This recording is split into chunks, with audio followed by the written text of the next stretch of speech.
है वो अपसेट है, लिहाजा मैं बहुत ज़्यादा नहीं पढ़ाऊँगा, सिर्फ एक इंट्रोडक्शन की हद तक जो है वो आप लोगों के सामने हम डिस्कस होगा। जी बेटा, 5वां चैप्टर है जिसको आप वैरायटी ऑफ लाइफ या इन अदर वर्ड्स आप इसको कहा करते हैं बायोडाइवर्सिटी, क्योंकि बायोडाइवर्सिटी का मतलब भी एग्जैक्टली वैरायटी ऑफ लाइफ ही है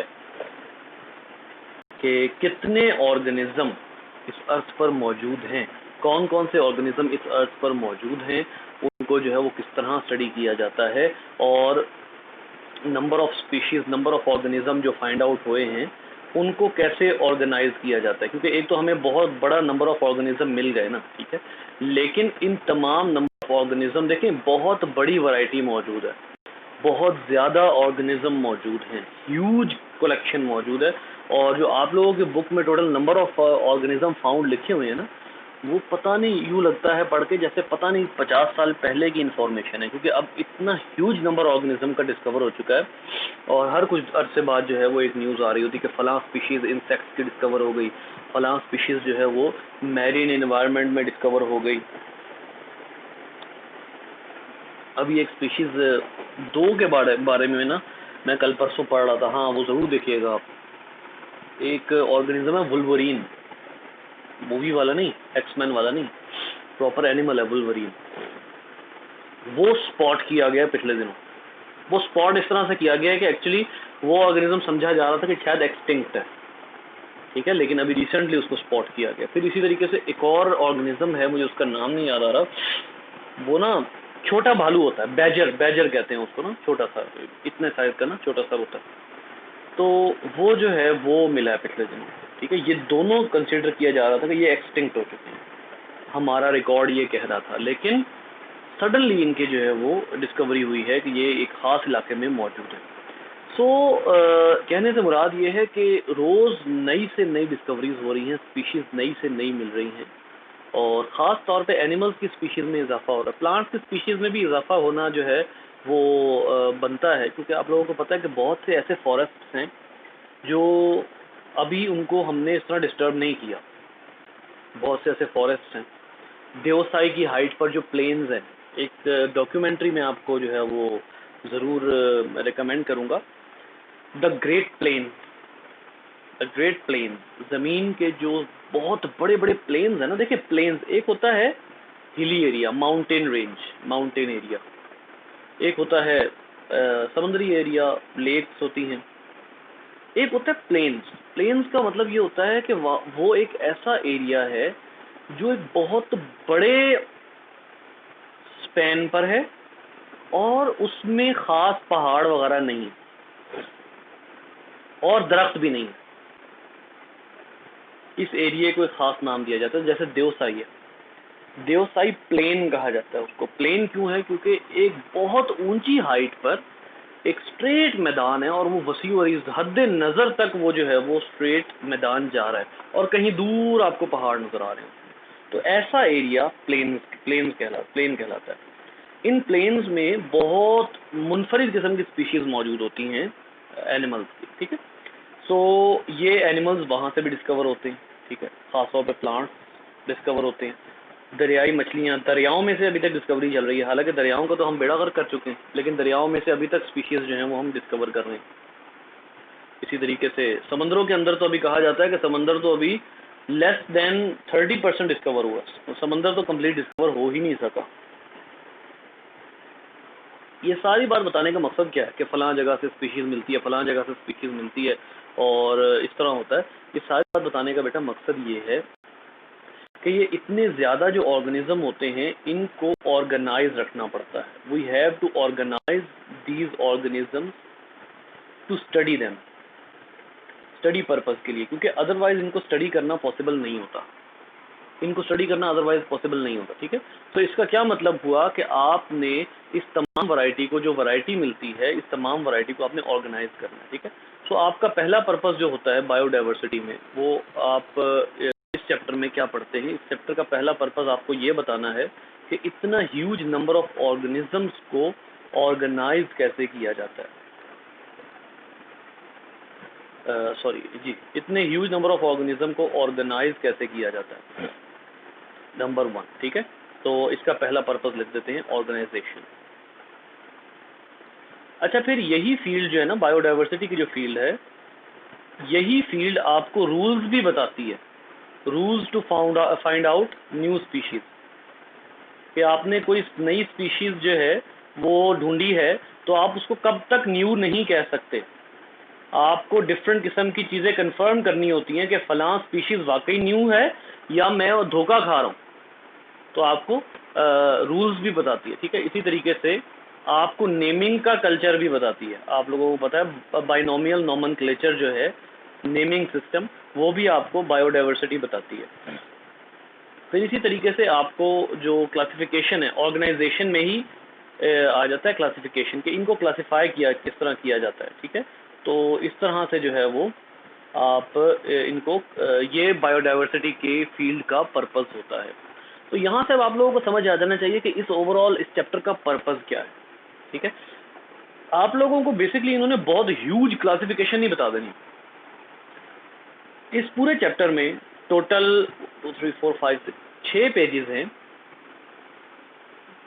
1 2 3 4 5 6, हाँ 5 या 6 पेजेस हैं जो आपको ये बताएंगे कि क्लासिफिकेशन क्या होती है। बस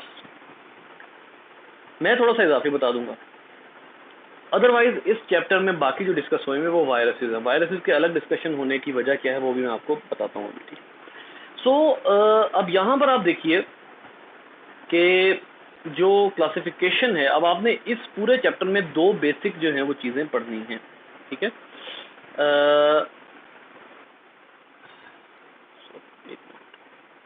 अच्छा जी, 2 बेसिक चीज़ें आपने जो है वो इसमें पढ़नी है। एक आपने पढ़ना है कि क्लासिफाई किस तरह किया जाता है, और दूसरा आपने पढ़ना है कि क्लासिफिकेशन के साथ साथ नेमिंग किस तरह की जाती है। ठीक है, सो देखिए बेटा, इन तमाम ऑर्गेनिज्म को क्लासिफाई 2 अंदाज में किया जाता है। एक आप लोगों ने पढ़ा हुआ है जी बेटा, क्लासिफिकेशन की बुनियाद आमतौर पे क्या रखी जाती है, मुझे कोई बताएगा?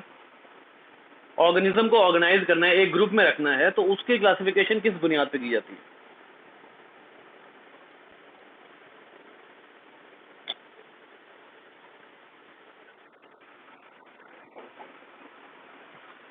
जी, मैं अब आप लोगों को बताता हूँ कि उसकी बुनियाद किस किस पर होती है। उसकी बुनियाद होती है, आप लोगों ने पढ़ा भी हुआ है ये, सिमिलैरिटीज एंड डिफरेंसेस। आप सिमिलैरिटीज एंड डिफरेंसेस की बुनियाद पर ऑर्गेनिज्म को जो है वो क्लासिफाई करते हैं।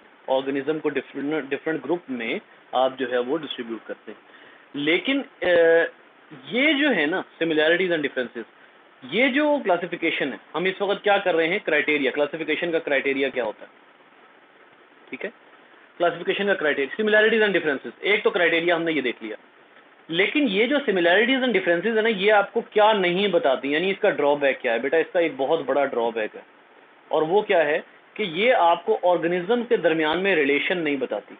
यानी ये आप लोगों को क्या नहीं बताती कि वो ऑर्गेनिज्म किस, उस ऑर्गेनिज्म की एवोल्यूशन कैसे हुई है, वो ऑर्गेनिज्म बना कैसे है। देखिए, कार्लोस लिनियस जो है ना, उसने जब ये क्लासिफिकेशन सिस्टम शुरू किया था ना, जिसका असल नाम ये नहीं था, वो हम इंग्लिश में ये नाम लिख देते हैं। कार्लोस लिनियस ने जब क्लासिफिकेशन और नेमिंग सिस्टम इसने शुरू किया था ना, तो उस वक्त इसने जो क्लासिफिकेशन सिस्टम बनाया था, that was on the base of similarities and differences. लेकिन इसका एक ड्रॉबैक जो आप लोगों के सामने आ रहा है वो ये है कि रिलेशन और एवोल्यूशन आपको कार्लोस लिनियस का सिस्टम नहीं बता सकता। सिमिलैरिटीज एंड डिफरेंसेस आपको एवोल्यूशन नहीं बता, एवोल्यूशन जो है उसको डिस्क्राइब नहीं कर सकती कि फला ऑर्गेनिज्म की फला तरीके से एवोल्यूशन हुई, फला ऑर्गेनिज्म की फला तरीके से एवोल्यूशन हुई है। ये ऑर्गेनिज्म एवोल्यूशन में उसके कितना करीब है, उससे कितना दूर है। ठीक है, तो ये जब हम कहते हैं तो उसके बाद फिर बात आती है कि फिर हमें एक और सिस्टम बनाना पड़ता है, और वो कौन सा होता है? वो होता है फाइलोजेनेटिक क्लासिफिकेशन। मैं एक ये ना आप लोगों को थोड़ा सा मैं आप लोगों को अर्ली बता रहा हूँ, क्योंकि ये आप लोग कहाँ पता है कहाँ डिस्कस हुआ हुआ? ये आप लोगों के 9th चैप्टर के पहले पेज पर डिस्कस हुआ हुआ। फाइलोजेनेटिक सिस्टम ऑफ क्लासिफिकेशन ये लिखा हुआ है आपके 9th चैप्टर के पहले पेज। ये आपको क्या बताता है? ये आपको ये बताता है बेटा कि फाइलोजेनेटिक सिस्टम ऑफ क्लासिफिकेशन जो है वो आपको अकॉर्डिंग टू एवोल्यूशन बताता है। वो इस चीज का ध्यान नहीं रखता कि ऑर्गेनिज्म सिमिलर हैं या नहीं है। ये बात याद रखिए, फाइलोजेनेटिक सिस्टम और क्लासिफिकेशन की गर्ज ये नहीं है। कार्लोस लिनियस का जो सिस्टम था वो था कि भाई उस टेक्सोनॉमिकल सिस्टम कहते हैं, टेक्सोनॉमिकल सिस्टम। अब आइए इन दोनों में फर्क मुख्तसर से जानते हैं। कार्लोस लिनियस का सिस्टम ये था कि सिमिलैरिटीज और डिफरेंसेस की बुनियाद पर जो है वो क्लासिफाई कर दो, तो उसने क्लासिफिकेशन करने की कोशिश कर ली। लेकिन जो फाइलोजेनेटिक सिस्टम ऑफ क्लासिफिकेशन है वो आपको क्या बता रहा है कि सिमिलैरिटीज और डिफरेंसेस को साइड में रखो, ये देखो कि ऑर्गेनिज्म खानदानी तौर पे यानी एवोल्यूशनरी लिहाज से किस तरह आपस में रिलेटेड है। जिन ऑर्गेनिजम्स में एवोल्यूशनरी रिलेशनशिप है उनकी क्लासेस करीब करीब होंगी, और जिन ऑर्गेनिजम्स में एवोल्यूशनरी रिलेशनशिप नहीं है उनको दूर रखा जाएगा। तो अब आप लोगों के सामने जो है वो क्लासिफिकेशन के क्राइटेरियाज आ गए हैं, ठीक है। ये मैं आप लोगों को बहुत ही मुख्तसर तौर पे बताना चाह रहा हूँ, ये इसकी रियलिटी क्या है क्लासिफिकेशन की। अच्छा, अब आइए हम डिस्कस करते हैं बेटा, सिमिलैरिटीज डिफरेंसेस हो या फाइलोजेनेटिक सिस्टम ऑफ क्लासिफिकेशन हो, इस बुनियाद पे हम जो है वो एक हायरार्की बनाते हैं। अब सबसे पहले तो इस वर्ड का मतलब किसी को अगर आता है तो मुझे बताइए, हायरार्की।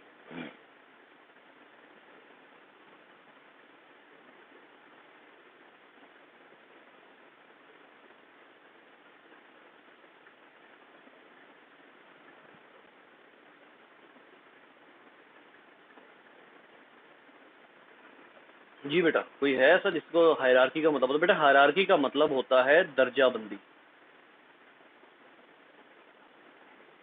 दर्जाबंदी, जैसे आप कहते हैं कि जी मैं फलां बंदे को समझता हूँ कि एक्टर एक्ट्रेसेस, आप कहते हैं कि यार मेरा ना सबसे फेवरेट वो है, सबसे फेवरेट फलां है, उसके बाद मुझे वो पसंद है, उसके बाद मुझे वो पसंद है, उसके बाद मुझे वो पसंद है। ये जो आपने 4-5 लेवल्स बता दिए, ये हायरार्की होती है। मुझे फलां बुक सबसे ज़्यादा पसंद है, उसके बाद एक ये बुक पसंद है, उसके बाद ये बुक पसंद है, उसके बाद ये बुक पसंद है, ये हायरार्की है। फलां टीचर ये पसंद है, कॉलेज या अकेडमी के सबसे ज़्यादा फेवरेट पूरी अकेडमी में ये टीचर हैं, फिर ये फिर ये फिर ये हायरार्की, ठीक है।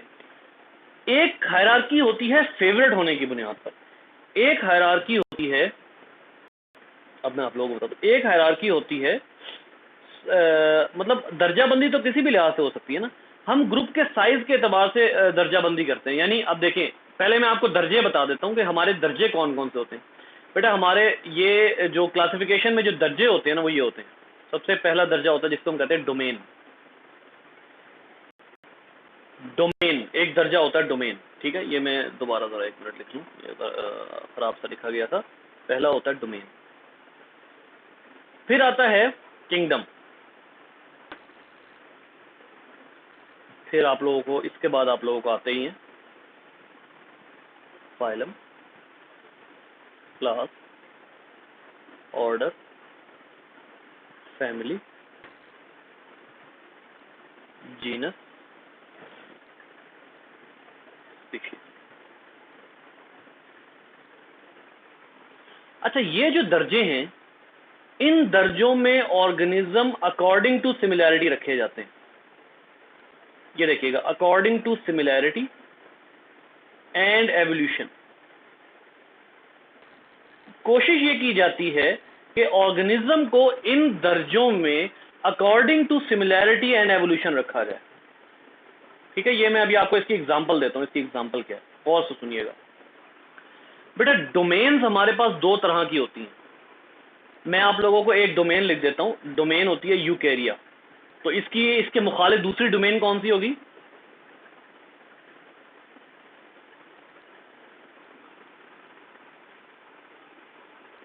जी बेटा, डोमेन यूकेरिया के प्रोकैरिया।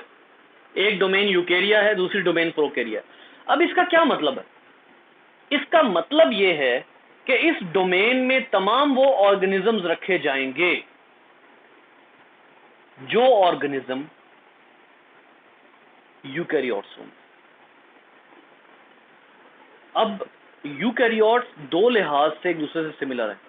एक तो यूकैरियोट्स सारे इकट्ठे इनकी एवोल्यूशन हुई, दूसरा ये एक दूसरे से सिमिलर क्यों है? क्योंकि ये सब यूकैरियोट्स हैं, ठीक है। तो इसका क्या मतलब हुआ कि आपने ये जो इतना बड़ा ग्रुप बनाया है, इसमें तमाम वो ऑर्गेनिज्म आ जाएंगे जिनमें यूकैरियोटिक सेल है, ठीक है।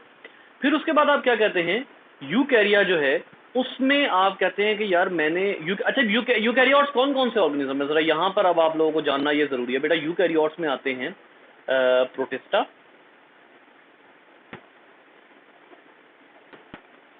फंजाई, फिर प्लांट, फिर एनिमल्स।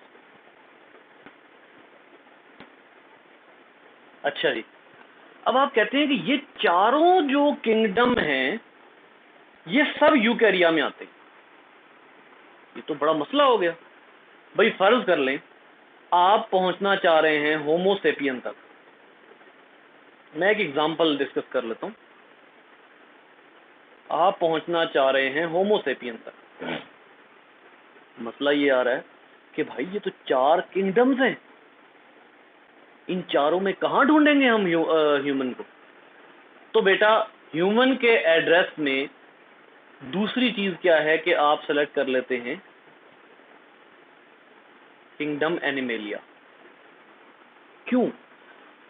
तमाम एनिमल्स के कैरेक्टर्स इंक्लूडिंग ह्यूमन क्या होते हैं, तमाम एनिमल्स के कैरेक्टर्स होते हैं कि ये हेटेरोट्रॉफ्स होते हैं, पहली बात। अच्छा, हेटेरोट्रॉफ तो फंजाई भी होते हैं। ये जब मैं आपको 5 किंगडम सिस्टम, जब मैं आपको फंजाई पढ़ाऊंगा ना 5 किंगडम सिस्टम, तब भी बताऊंगा। तो इनका जो होता है मोड ऑफ न्यूट्रिशन वो इंजेस्टिव होता है, मतलब ये फूड को निवालों की तरह खाते हैं। तो तमाम वो ऑर्गेनिज्म जो हेटेरोट्रॉफ हों और निवाले बना के खाना खाएं, उनको हम किस में रखते हैं? एनिमेलिया में। अब ह्यूमन का भी हमें पता है, ह्यूमन के बारे में भी हमें पता है कि ये हेटेरोट्रॉफ है। हेटेरोट्रॉफ मतलब अपना फूड खुद नहीं बना सकता। दूसरा, ये निवालों के अंदाज में फूड खाता है, चंक्स में फूड खाता है। तमाम वो ऑर्गेनिज्म जो चंक्स में फूड खाते हैं वो इंजेस्टिव मोड ऑफ न्यूट्रिशन होता है उनका, ठीक है। सो इसका क्या मतलब हुआ कि अब हमें ह्यूमन को पता लग गया कि यार इतनी ह्यूज डाइवर्सिटी है, प्रोटिस्टा, फंजाई, प्लांटी, एनिमेलिया, इतनी ह्यूज डाइवर्सिटी है। तो सिर्फ डोमेन से ह्यूमन तक पहुंचना तो पॉसिबल नहीं था। डोमेन हमें पता थी यूकैरिया बस। जैसे कोई बंदा आपको कहता है कि पाकिस्तान आ जाओ मैं मिल जाऊंगा, पाकिस्तान, या चलो एशिया आ जाओ मैं मिल जाऊंगा। और भाई एशिया कहां कहां जाए, वो इंडिया जाए, वो पाकिस्तान आए, वो बांग्लादेश जाए, वो श्रीलंका जाए, वो भूटान जाए, वो ईरान जाए, कहां जाए? बिल्कुल ऐसे ही यूकैरिया में वो बंदा कहां जाए, उसने होमोसेपियन तक पहुंचना है। 4 किंगडम्स हैं। इन किंगडम्स को आप जस्ट लाइक यही समझ लें कि पूरी पूरी जमीन के बराबर किंगडम्स, ठीक है। 4 किंगडम्स हैं, इनमें आपने शॉर्टलिस्ट कर लिया कि भाई मुझे ऐसे ऑर्गेनिज्म तक पहुंचना है जो हेटेरोट्रॉफ हो और इंजेस्टिव मोड ऑफ न्यूट्रिशन करता हो। अच्छा जी, ठीक है, ऐसे तो एनिमल्स होते हैं, तो ठीक है भाई एनिमल्स तक पहुंचा दो। ओहो, मसला आ गया जी। मसला ये आ गया कि जो किंगडम एनिमेलिया है ना, उसमें 36 फाइलम है, 36 फाइलम है।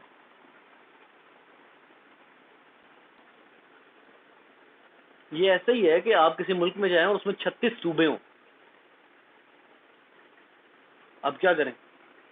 अब क्या ऐसा काम करें कि एनिमेलिया में 36 फाइलम में से हम उस फाइलम में जा सकें जिस फाइलम में ह्यूमन मौजूद है, ठीक है।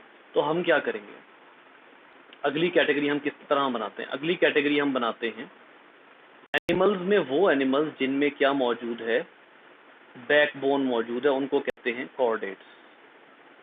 तो हमने कह दिया यार वो एनिमल दिखाओ कि जिनमें बैकबोन मौजूद है। हाँ जी, ठीक है, हमने एनिमल हमने ह्यूमन तक जाना है, ठीक है।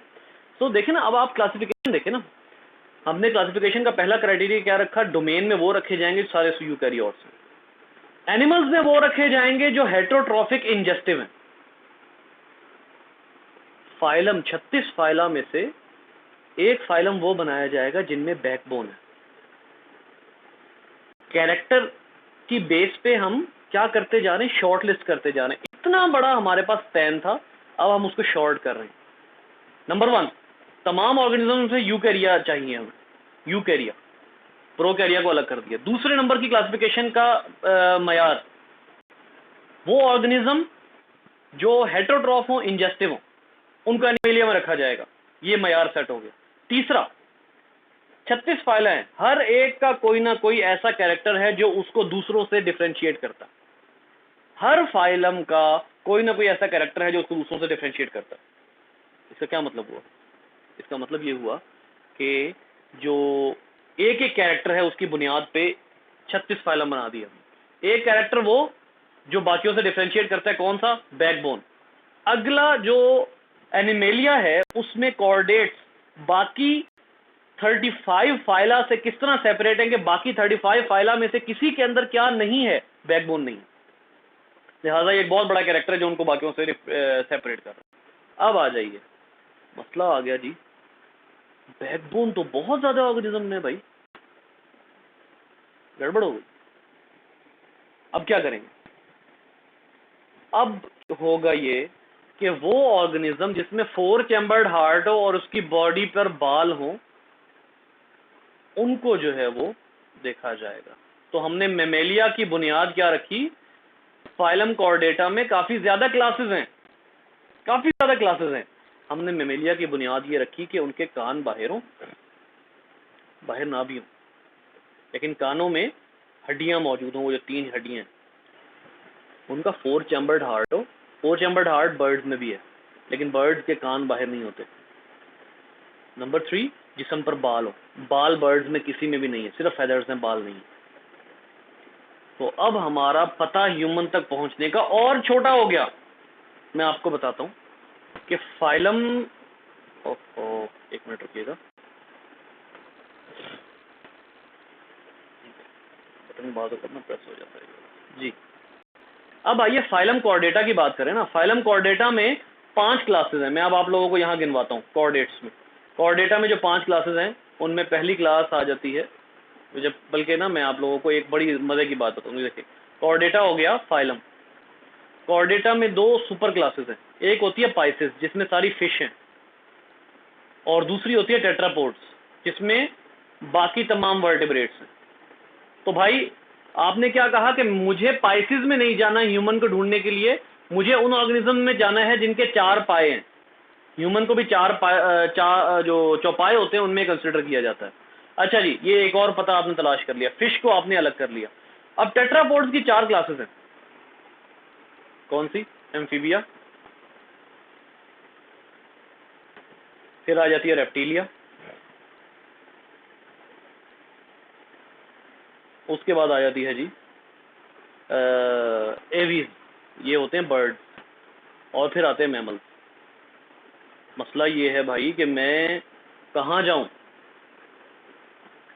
ह्यूमन को तलाश करने के लिए, ह्यूमन को बाकियों से सेपरेट कैसे करूं?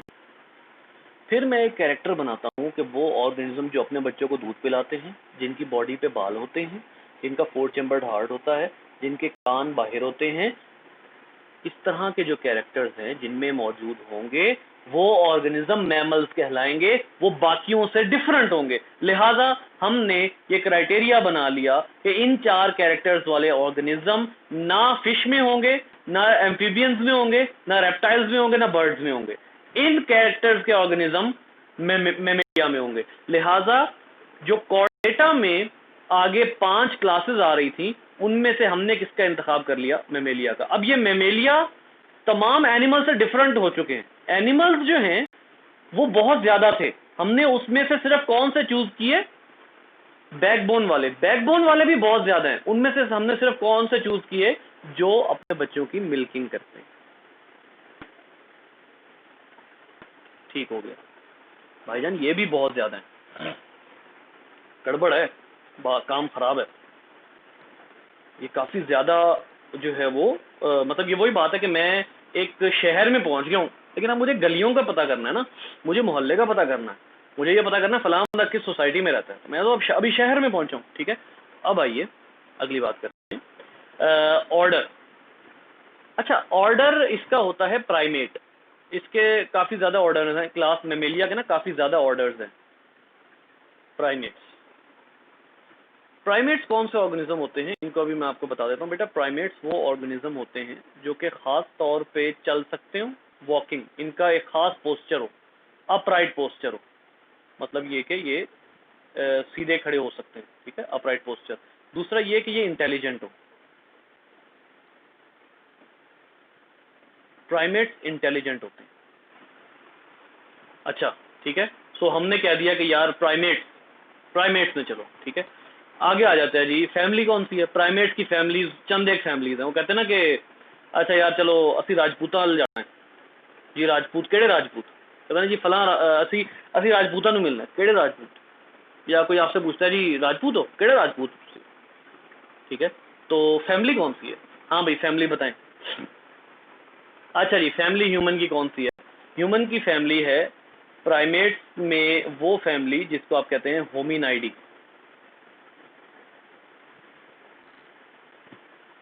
बेटा ये जो होमी है ना, ये होम या होमो, इसका मतलब होता है ह्यूमन या ह्यूमन लाइक। तो इसका क्या मतलब हुआ? ह्यूमन या ह्यूमन लाइक। तो अब आप देख लीजिए, फैमिली होमिनाइडी है। होमिनाइडी में सिर्फ कौन आते हैं? होमिनाइडी में ह्यूमन या ह्यूमन के करीब तरीन ऑर्गेनिज्म, जैसे ये जो होते हैं चिंपैंजीज वगैरह, इस तरह से आ जाते हैं। और उसके बाद फिर जीनस आ जाती है।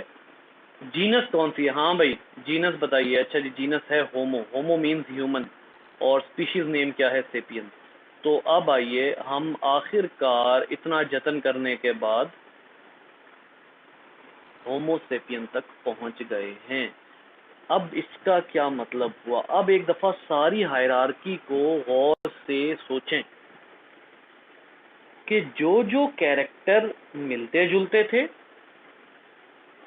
अब इसमें हमने अपनी भरपूर कोशिश की है कि वो ऑर्गेनिज्म साथ रखें जो मिलते जुलते भी हो और जिनकी एवोल्यूशन भी साथ साथ हुई हो, लेकिन इसमें नाकामी भी हो जाती है। बाज़ औक़ात ऐसा होता है कि दो ऑर्गेनिज्म बहुत मिलते जुलते हैं। मैं आपको इसकी एग्जांपल बताता हूँ। बर्ड्स और बैट्स, इनमें क्या फर्क है? परिंदे और चमगादड़, इनमें क्या फर्क है?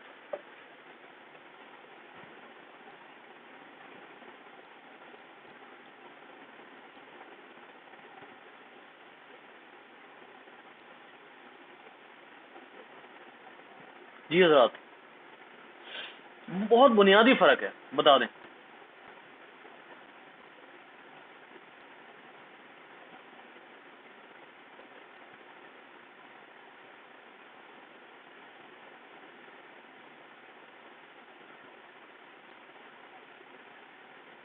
तो सो यार, बर्ड जो है, जो बर्ड्स हैं वो तो बर्ड्स हैं। बैट मैमल है, बैट बर्ड नहीं है। ये बुनियादी फर्क था और बहुत आसान था, आप लोगों को पता है ये फर्क। बर्ड बर्ड ही है, स्पैरो बर्ड है, बैट मैमल है। मसला ये है कि इनका तो उड़ने वाला कैरेक्टर बहुत ही ज्यादा मिलता है। इनका तो उड़ने वाला कैरेक्टर बहुत ज्यादा मिलता जुलता है। तो सिमिलैरिटीज के बेस पे इनको हमें बर्ड्स के साथ रखना चाहिए था। लेकिन एवोल्यूशन किसके साथ हुई है? मैमल्स के साथ। ये अपने बच्चों को दूध भी पिलाती हैं, बैट्स। इनके जिस्म पे बाल भी होते हैं। इनके कानों का भी आपको पता है, 4 चैम्बर्ड हार्ट होता है। अब क्या करेंगे आप? 4 चैम्बर्ड हार्ट को निकाल दें, वो बर्ड्स में भी है। चलें कोई गुंजाइश पैदा कर लें, बर्ड्स में कान बाहर हो सकते हैं, चले गुंजाइश पैदा कर लें। अच्छा, उसके बाद क्या करेंगे आप? हेयर और मिल्किंग कहां से लाएंगे? आप नहीं ला सकते। लिहाजा ये कैरेक्टर किससे मिलते जुलते हुए? मैमल्स से। अब आप क्या करेंगे? हमेशा सिमिलैरिटी वर्किंग नहीं करती, बल्कि आपको एवोल्यूशन के मुताबिक भी क्लासिफिकेशन करनी पड़ती है। दिस इज वाई हम ऑर्गेनिज्म को बदलते रहते हैं। बाज़ वक्त हमारा ख्याल होता है फलां ऑर्गेनिज्म फलां ग्रुप में सही है, फिर हम कहते हैं नहीं यार, इसके ज्यादा कैरेक्टर इससे मिलते जुलते हैं, लिहाजा इसको यहां पर रखा जाए। एवोल्यूशन देखते हैं तो पता लगता है नहीं, इसको यहां नहीं होना चाहिए, इसको यहां होना चाहिए। लिहाजा 100% क्लासिफिकेशन कहीं मौजूद नहीं है, ठीक है। बट ये अब आप देख लीजिए, अब आप लोगों को ये बात समझ आ जानी चाहिए कि क्लासिफिकेशन, या फिर इसको एक और एंगल से पढ़े कि बायोडायवर्सिटी में जितने ज्यादा ऑर्गेनिज्म आपको मिलेंगे, आपको उन ऑर्गेनिज्म को स्टडी करना मुश्किल होता जाएगा। लिहाजा फिर आप ब्रांचेस बनाते हैं, आप ऑर्गेनिजम्स को ग्रुप्स में डिवाइड करते हैं, ठीक है। लेक्चर अगरचे खत्म हो गया, आपके इंटरेस्ट के लिए जो है वो मैं अब आपको यहां पर एक बात बताता हूं कि स्टडी करने के लिए साइंटिस्ट विचारों को क्या करना पड़ता है, ठीक है। ये बड़ी मजे की बात मैं आपको बताने लगा। स्टडी करने के लिए ना साइंटिस्ट को ब्रांचेस में डिवाइड करना पड़ता है, ठीक है। जैसे आप जब पढ़ते हैं ना फिश को पढ़ते हैं तो फिश की ब्रांच होती है एक थियोलॉजी, यानी आपने फिश को बिल्कुल अलग कर दिया। आप फिश को जब पढ़ेंगे तो आप बाकियों को नहीं पढ़ सकते क्योंकि इनके कैरेक्टर बाकी एनिमल से बहुत डिफरेंट हैं। एम्फीबियंस और रेप्टाइल्स को जब आप पढ़ते हैं तो इनकी कलेक्टिव ब्रांच कहलाती है हर्पेटोलॉजी, यानी जब आप इनको डिस्कस कर रहे हैं तो आप बाकियों को डिस्कस नहीं कर सकते, you are discussing herpetology. Birds की स्टडी को हम कहते हैं ऑर्निथोलॉजी,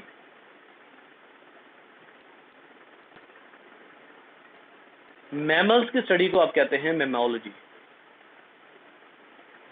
यानी आप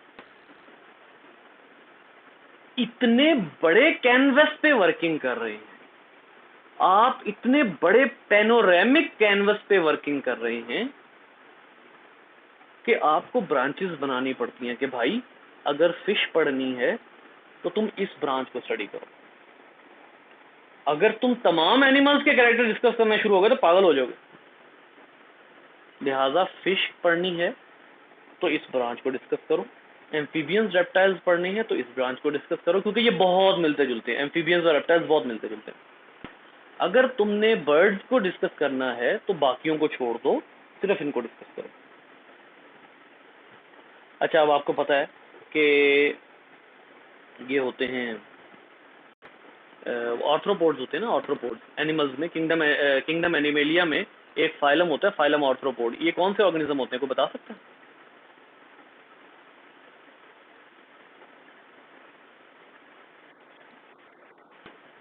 जी जी बिल्कुल ठीक बात है, जिनका एक्सोस्केलेटन होता है। ये असल में वो ऑर्गेनिज्म है इनवर्टिब्रेट्स। ये जो ह्यूमन है तो वर्टिब्रेट्स में आते हैं ना, बैकबोन वालों में, ये इनवर्टिब्रेट्स हैं।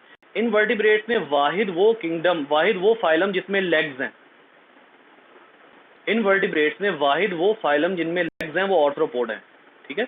अब ऑर्थ्रोपोडा का मैं आपको क्या फीचर बताने लगा था। ऑर्थ्रोपोडा, हाँ, ऑर्थ्रोपोडा में एक क्लास है इंसेक्टा, इसकी स्टडी को आप कहते हैं एंटोमोलॉजी। आपने 9th में पढ़ा हुआ। ये एंटोमोलॉजी पूरे ऑर्थ्रोपोड की स्टडी नहीं है, ये मैं आपको बताऊं एक बात।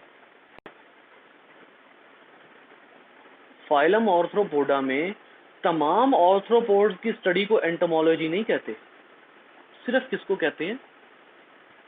ऑर्थ्रोपोडा का एक छोटा सा ग्रुप है इंसेक्टा, सिर्फ उनकी स्टडी को एंटोमोलॉजी कहते हैं।